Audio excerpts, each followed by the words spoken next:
Alright, so on my last video review, we had a little family get-together between Gabriel Summers, aka Vulcan, and Scott Summers, aka Cyclops, but we had another brother that was missing, and that is Havok. So coming up next in the Hasbro Marvel Legends Bonebreaker Build-A-Figure wave, we have Havok, aka Alexander Summers. So you can see him here, packed full with some accessories for him, which is nice, and then we have looks like we have some barrels there for the Build-A-Figure Bonebreaker.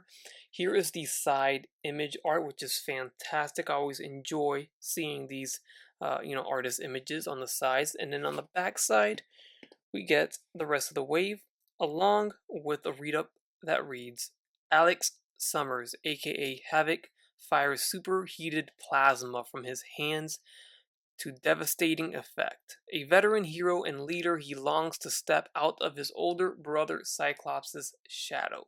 Alright, so Havok is on a Spider-Man body mold. This is not the Vulcan mold. And he comes with some new effects that I have never seen Hasbro do before. So that's a nice welcome addition. Starting off with this one right here. I am just elated, just so excited that we are not getting those old squiggly psychic effects that we've gotten so many times. I would call them the Bucky Cat mold of effects. So now we finally have some new ones. These look fantastic. Translucent blue plastic here looks great. There is a hole right here, so you can stick the arm in there. Of course, you would have to, take off the hand and then put the arm in and then put the hand back on. But there's two of these, and these look to be different. Are they different? Yeah, they are, actually. Look at that. They are different. And then we get one giant one right here. Check that out. And this seems to be able to peg on his back, judging, off of that peg sticking from it right there. This looks great. Next up, we get the accessories for Bonebreaker. This is our quote-unquote Build-A-Figure piece for this figure. Not really a Build-A-Figure piece, more of an accessory to the Build-A-Figure, but it's a couple of barrels. It's a little underwhelming, I must say. They're just plastic molds. They're not painted. They're in this metallic plastic, which is cool, but I don't know, man. 25 bucks for getting unpainted accessories. They are indeed both the same sculpt, as you see right there.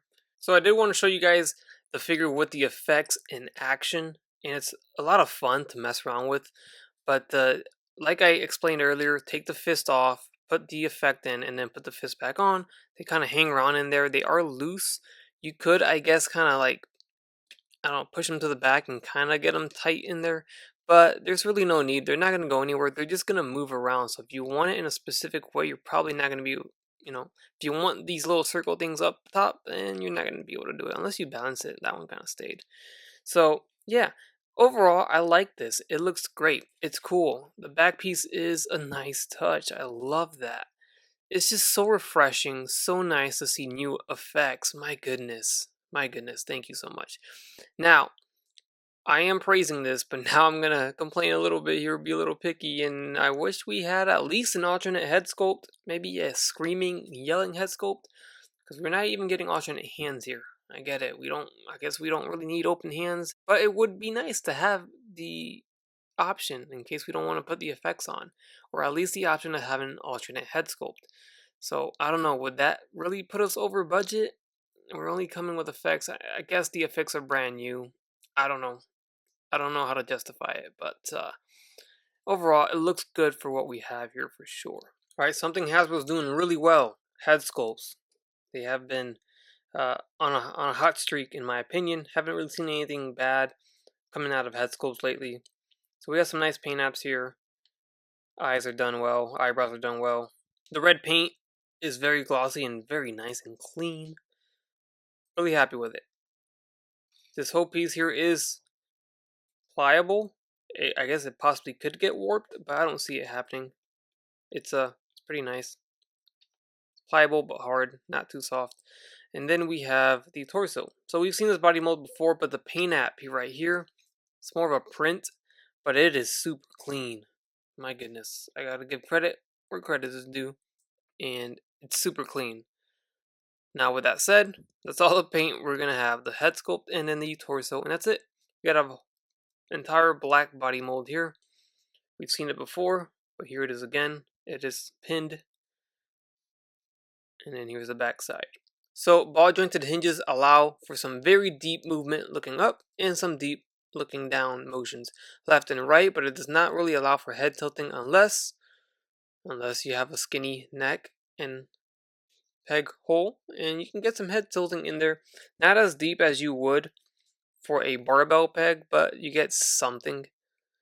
Anyways, arms go up and down, they go in and out. We have butterfly joints, which these actually stretch back way farther than the Vulcan body mold. Way farther. Hence, this is made for Spider-Man, so that's probably why. This is much wider. Vulcan gets a little bit more narrow, and that's why it can't go further back, because it's too narrow for the muscles to go back. But this one's wider, meant for Spider-Man, so that's why. Now, that means going forward isn't as deep as Vulcan. Now, he can still clap his hands, so it's not terrible. Not too bad. Then we have bicep swivels. We have double jointed pinned elbows. Swivel at the wrist with a hinge. We have an ab crunch. A little bit of a clicky noise. Nothing terrible. Waist swivel. T-jointed legs go forward and back. They go in and out. This one does a split. And then we have a thigh swivel. Double jointed knees. Boot cut shin swivel. Ankle hinge. And then there's a rocker at the foot. And without further ado, here we have the three Summers brothers. We have Gabriel Summers Vulcan on the left side. He is the youngest brother of the three. Then we have the next youngest. He is older than Gabriel, but younger than Scott. We have Alex or Alexander Summers Havok, which is the figure we are reviewing today. And then, of course, we all know Scott Summers, aka Cyclops, on the right side. He is the oldest brother of the three. All three brothers have different body molds. We have Vulcan, of course, with the brand new Vulcan body mold. Then we have Havok sporting the Spider-Man body mold, and then we have Cyclops with the Bucky Cap body mold. So you can see the very different proportions, very different sizes. They are different. I kind of like it. You know, they're brothers, but they're different people, so they're not all the same. They're not twins. They don't have the same, arms or legs or whatnot. So pretty cool. Alright, and here we have the Human Torch, simply because he shares the same body mold as Havok. So I just wanted to give you guys another example of another figure that utilizes the same body mold here. So this is the retro vintage wave, of Fantastic Four. This is Human Torch. And then here I'll go ahead and throw in Psylocke. And of course the 90s Jim Lee X-Men Havok, next to Havok. Alright guys, that's going to wrap things up here today on the Marvel Legends X-Men Bonebreaker Build-A-Figure Wave Havok figure. Overall, I'm really happy that we got this version of Havok. I actually don't own the Juggernaut Wave version of Havok anymore. I kind of wish I still did, but I don't anymore. I must have gotten rid of it because I definitely don't have it, as I looked for it and I don't have it. So, unfortunately, I couldn't compare them next to that. But those who missed out on that definitely have an opportunity here and grab Havok, this time around. I think he should have came with an alternate screaming head sculpt. I think that would have been nice. You could kind of recreate the artwork on the side of the box art, and just have some more options in terms of display. But overall, it's a decent figure. It's a great figure, actually, and I'm pretty happy with it. Alright guys, so as always, leave a like, comment down below your thoughts, and subscribe if you haven't done so already. As always, take care, take it easy, and I'll catch you on the next one. Bye.